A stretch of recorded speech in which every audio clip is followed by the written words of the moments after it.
January 17th, 2025. Memorial of St. Anthony, Abbot. A reading from the letter to the Hebrews. Let us be on our guard while the promise of entering into his rest remains, that none of you seem to have failed. For in fact, we have received the good news just as our ancestors did. But the word that they heard did not profit them, for they were not united in faith with those who listened. For we who believed enter into that rest, just as he has said, "As I swore in my wrath, they shall not enter into my rest." And yet his works were accomplished at the foundation of the world. For he has spoken somewhere about the seventh day in this manner. And God rested on the seventh day from all his works. And again, in the previously mentioned place, "They shall not enter into my rest." Therefore, let us strive to enter into that rest, so that no one may fall after the same example of disobedience. The word of the Lord.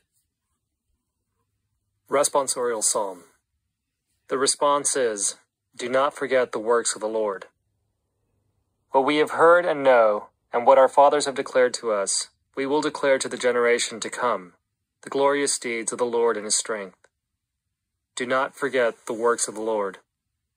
That they too may rise and declare to their sons, that they should put their hope in God, and not forget the deeds of God, but keep his commands.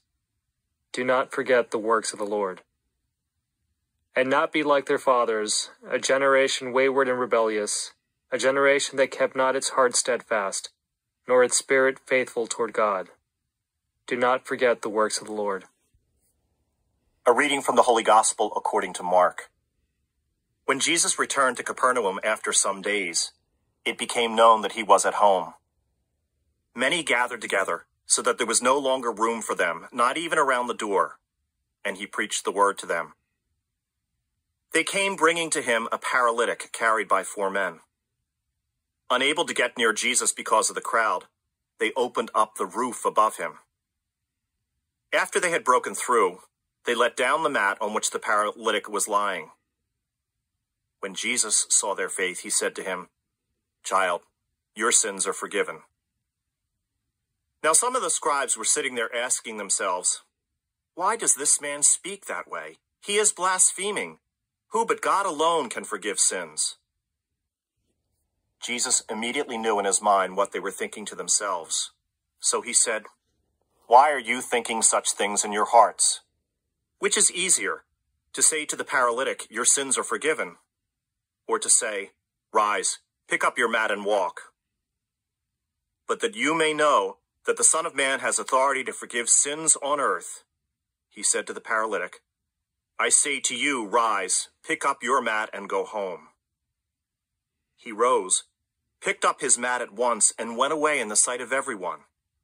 They were all astounded and glorified God, saying, "We have never seen anything like this." The Gospel of the Lord.